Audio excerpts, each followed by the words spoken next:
Yo, petite vidéo aujourd'hui alors pour montrer une petite technique que j'ai trouvée sur internet.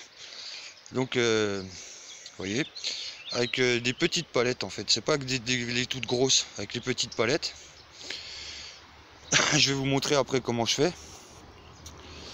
Donc voilà, ça m'a permis de replanter 4 pieds de fraises qui étaient là-bas dans mes buts.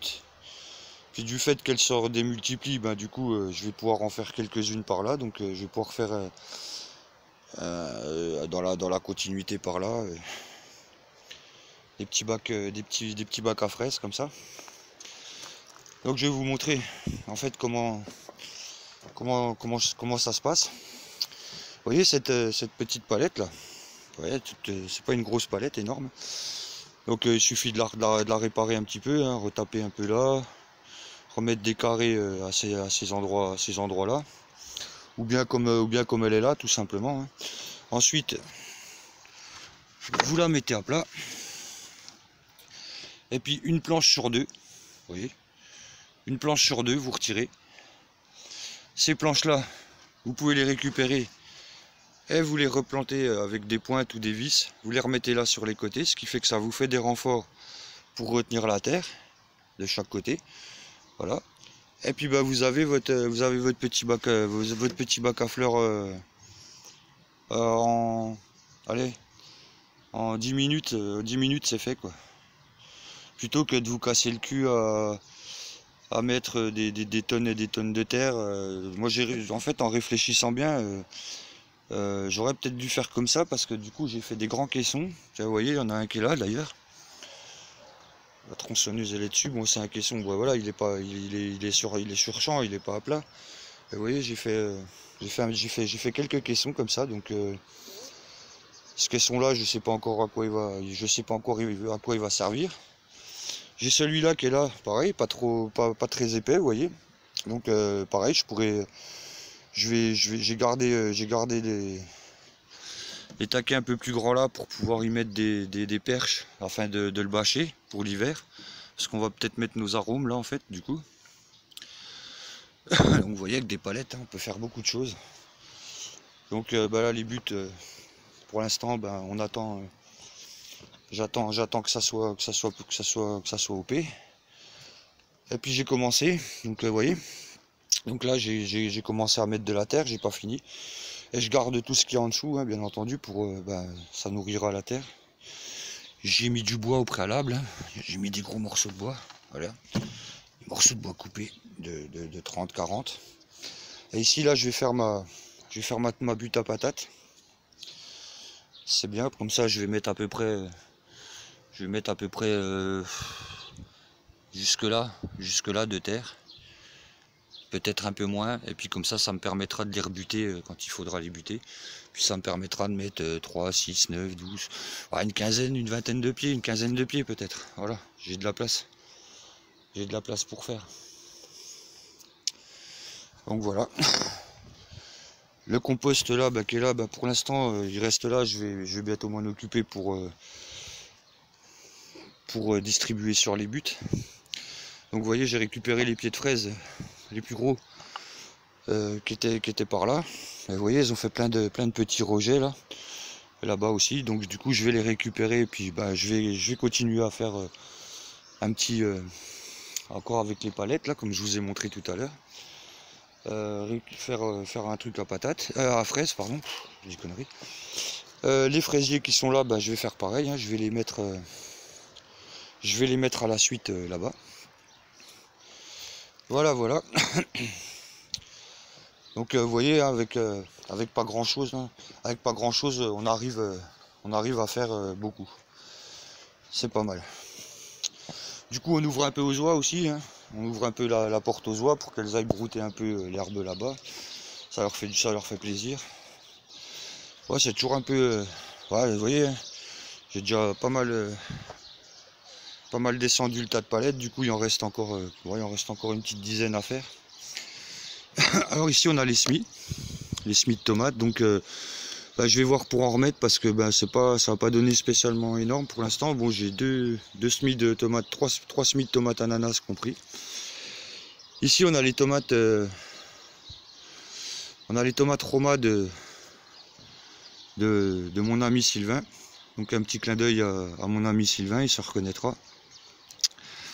Ensuite, ici on a les tomates zébrées.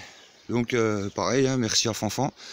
Ah, c'est pareil parce que bah, toutes ces graines là que j'ai, c'est à part les ananas là que j'avais eu, je sais plus où. Ah si, c'était Cyril qui me les avait procurés. Donc ici on a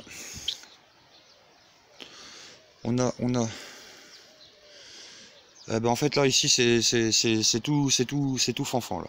Donc Survivance Fanfan Ninou, vous irez voir sur sa chaîne, hein. Je vous invite à aller voir, super chaîne. Donc on commence, ici on a les tomates noires de Crimée, en tout premier là. Ici on a en deuxième, on a les tomates Roma jaunes, donc j'en ai que deux qui sont sortis pour l'instant, la troisième bah, je sais pas. Et là on a les tomates zébrées, donc c'est des tomates qui deviennent vertes zébrées blanches je crois, si je me trompe pas. Ici j'ai fait des semis donc de betteraves. Ici on a les œillets d'Inde. Ici toujours de Fanfan les haricots rouges. Là-bas toujours Fanfan aussi les haricots blanc-violet. Ici c'est les butternuts, pareil hein, c'est Fanfan. Ici on a 2 pieds de lavande bah, qu'on plantera d'ici peu. Là on a des aubergines dans la petite cloche là. Des poivrons du Chili, donc poivrons du Chili, bah tout ça c'est pareil, hein, c'est Fanfan. Poivrons, origine Cocopelli, ouais tout ça c'est Fanfan. Ici bah, j'ai les pastèques de ma pastèque de l'année dernière. Du potiron vert, des aubergines zébrées, encore Fanfan.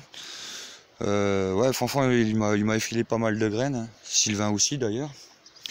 Et puis ensuite on a les tournesols. Donc là c'est des tournesols normaux, hein. Ici c'est Steph Jarbrigui, hein, à qui je fais un clin d'œil aussi, hein. Vous pouvez aussi aller vous voir ça sur sa chaîne.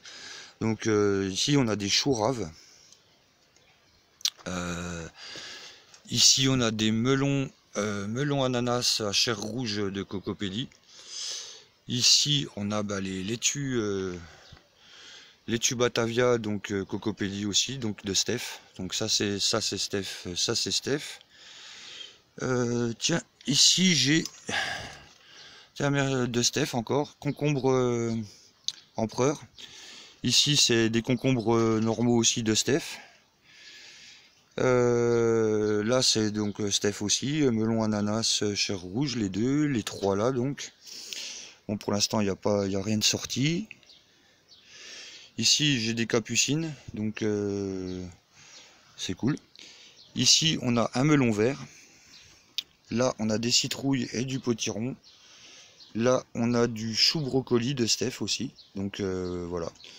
Donc vous voyez ce que je disais, hein, c'est bien quand on peut se faire des échanges de graines.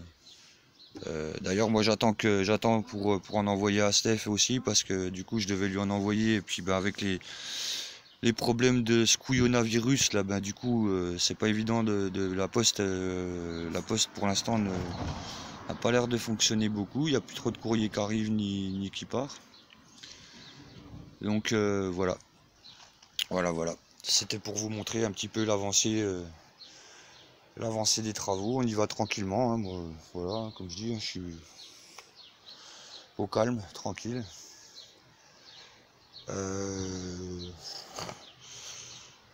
J'ai commencé justement à tamiser la terre pour faire ce qui était la terre des fraisiers. Et puis voilà, donc c'était pour vous montrer un petit peu l'avancée des travaux, comme quoi ça avance tranquillement. De plus, il me reste encore... ah oui, j'ai complètement zappé, tant pis, je vous montrerai ça plus prochainement. J'ai repiqué aussi mon pied de framboisier. nickel. Je suis content. Il me reste encore à repiquer mon cerisier et mon pommier, pommier du Québec, là, les pommes du Québec. Pommes rainettes du Québec, je crois, si je ne m'abuse. Et puis bah, je vais vous laisser sur ces belles images, enfin sur cette belle image. Vous voyez ce cerisier en fleurs, il est magnifique. Avec les oiseaux qui passent tranquille. Les voitures aussi qui roulent comme des sauvages. Là, c'est pas le confinement pour tout le monde, j'ai l'impression. Enfin bref. Voilà. Voilà. Il y a quelques jours, il n'y avait pas une seule fleur. Et en 3 jours, toutes les fleurs ont éclaté. C'est magnifique. Donc voilà, je vous laisse sur cette belle image. Et puis bah, je vous dis à bientôt. Allez, ciao. Bisous.